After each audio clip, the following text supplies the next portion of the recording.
think of those guys in the combine deciding who your guys did this weekend? Yeah, it was pretty cool to watch those guys. I thought all four guys had a pretty good day. I talked to JoJo after he ran, and I talked to had a little FaceTime with Cam last night, Cam Taylor-Britt. So excited for those guys. It's awesome to see them, perform well on a big stage. You get a lot of teams call you, just about the draft process about those guys. Yeah, a lot of guys call, but throughout the season and preseason camp, just about every team comes, multiple times to watch practice, and then they in-person talk to me, the position coaches, sometimes the guys, whatever they need to do, and then they'll have some follow-up stuff, pre-draft that they might want to call back about. Hey, a week into practice, Chinch, what was your objective during that period, and did you feel like you accomplished it? For the first week? Yeah. Our first week was, to get a big chunk of base install in, and then today we had a little third down period, so we had to get some of the just basic third down, mechanisms in. So I think, moving through that first week was teaching the new guys the system, getting a big chunk of install in. I know there's a big chunk. We threw it at them pretty heavy. For some of the guys, it's no big deal. It's old hat, but for a lot of these new guys, they're swimming a little bit in that thing. So we want to get everything in, and then we'll dial it back and detail everything. What's the biggest thing you have to do to get everybody on the same page? I think number one is just the communication. And some of these new guys, the way that we practice, things are moving pretty fast and furious. It's, do I get lined up, and then can I communicate with whoever I need, whether it's linebackers to D-line, whether it's safety to safety, safety to corner, safety to outside linebacker, whatever the case may be. It's just getting your feet set in the ground, getting your eyes where you're supposed to be, and then being able to verbalize what your job is. How do you feel guys are assimilating all this information? Because you just said big information dump. Yeah, I think, like I said, I think there's two separate entities right now. There's a group that's been here, that the new stuff isn't really new. It's just, they've heard the word so many times. And then there's, some incoming freshmen, some transfer, some junior college guys that they've never heard anything. They've never heard us teach technique. They've never heard us teach a drill, and they're getting this big chunk of install. So I think that those guys are a little bit behind as far as schematic stuff.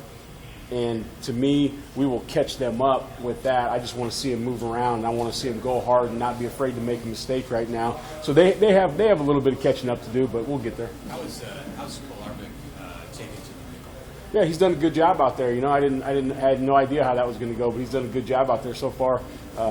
It's been really nice to see him being out there in space and being fluid, and I think we'll get a little bit of more man coverage in as we keep moving through the install, and we'll see how he does with some man coverage. But everything else, he's done a really good job so far. Does he have a skill set that is complementary or different, or what do you have to do to, when you coach him versus Isaac or Jalen?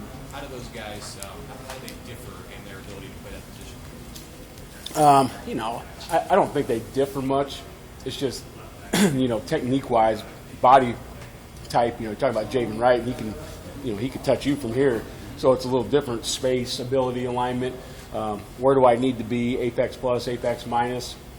The playbook might say apex minus, but you're long enough, you can walk out there a little bit farther. So it's just getting those guys comfortable with their bodies and getting comfortable with space. Otherwise, they're all the same, but you gotta use their ability a little bit differently. How could Gifford raise his game, and what were you looking for from him to go to another level? Yeah, Isaac's done a really good job. Isaac studies the game. He studies the film. He knows where to be. For him, it's probably just going to be able to make that play a little bit quicker. He's never going to make a really. Everybody makes a mental error, but that's not his game. That's not what he does.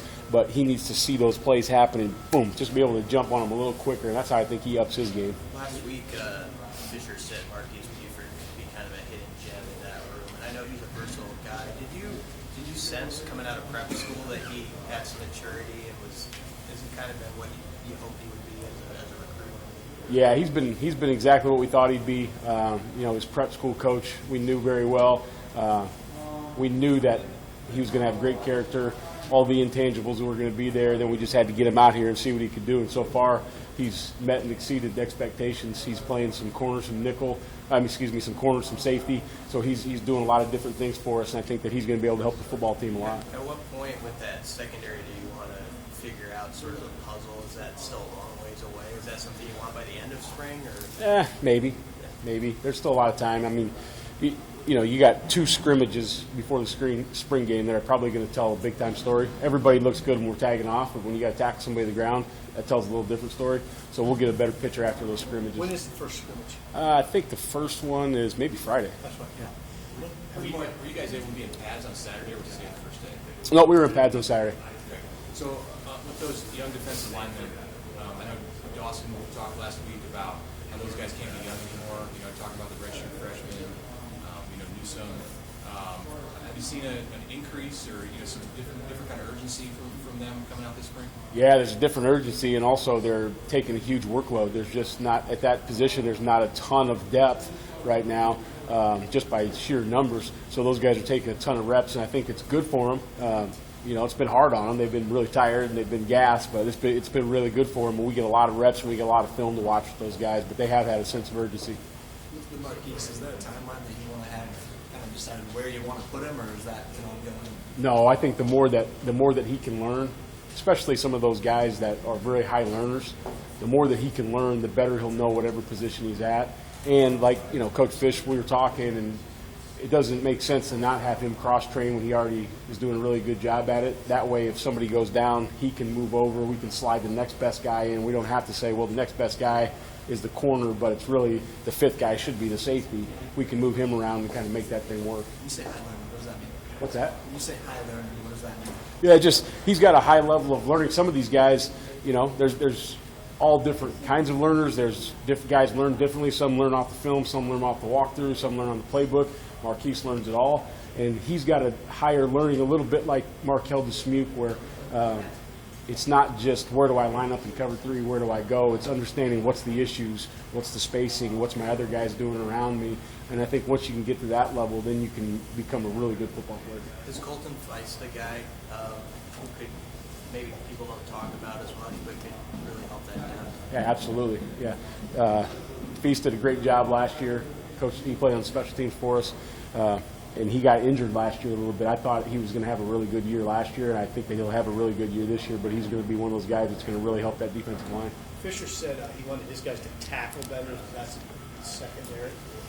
That was going to be an emphasis. Have you guys tackled yet? Have you gotten a sense of that? No, we've done some tackle drills, but we haven't tackled live in a period yet, so we haven't seen that yet. With the offense continuing to kind of figure itself out with new coaches, new schemes, how much does that affect what you guys do on the other side? I don't think it affects what we do, but it's been nice to see a bunch of different stuff. Every time that you run a route versus cover 3 or quarters or whatever, every time we see a new concept, that's something that the kids have to adjust to. That's something that we have to coach through, especially if we haven't seen it yet. So it's been really good to see all the different passing concepts they have, some of the new running concepts, some of the new formations. That's really good for us to see because that only makes us better throughout the year. What is your impression of these new quarterbacks that you got? Yeah, I mean, so far they've done a really nice job from my end looking at them. But sometimes I don't even know which quarterback's in there because I got too much other stuff going on. But I thought they've done a really nice job throwing the ball down the field. They've done a really nice job keeping themselves alive in the pocket. And, I haven't seen them throwing very many wild balls around out there, so that's really good. So far, so good, I think. You guys have had 3 on-campus recruiting events since January 22nd. I mean, how much further do you feel like you're ahead than maybe where you were a year ago just by having these types of events on campus? Yeah, I think, with the combination of, no COVID and us being able to be out in schools in the fall and in the wintertime and then this spring and then being able to get guys on campus, we're so much farther ahead than what we were last year at this time. Those events are I know they're big for every school, but how much bigger they are in a place like Nebraska? Well, I think it's huge at Nebraska because, when you can get a guy on campus and get him to Lincoln, that's the biggest selling point we have, just to be around the people available, to be in this stadium, to be in these facilities. Getting a guy on campus here it's a make or a break deal. You talk about those D linemen and the workload. Do you have to watch that close? Yeah, and Coach Duval, they wear the little GPS things, and so we get a little workload report every practice, and he does a pretty good job of monitoring that. Now we're in a situation where you can't really pull a guy back, but we may have to change a little bit of the drills or change the rotation based on what kind of player load they had in the previous practices. I guess the key to finding success as an undersized defensive back. What's undersized? Well, you know, if you're giving up a few inches, it depends on your matchup. Yeah, I mean, I don't know. Just if you look at all the guys in the Pro Bowl in the last few years, just about there hasn't been. I don't know. There might be. You guys check my facts, but there's not very many guys over 5'10". So once again, what's undersized? I don't know. When you look at defensive backs, you know, I think that there was a phase where everybody wanted these giants, but how many of those guys have succeeded on Sunday?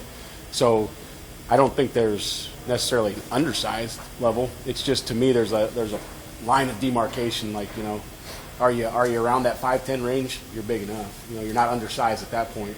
But your movement skills got to be really good, and you also have to have some arm length, right? So you see all these successful guys, the guys that are a little shorter, they mostly have a big wingspan or a long arm length. So I think that undersized, I don't know if I buy into all that. Good, guys? All right. See you guys. Thank you.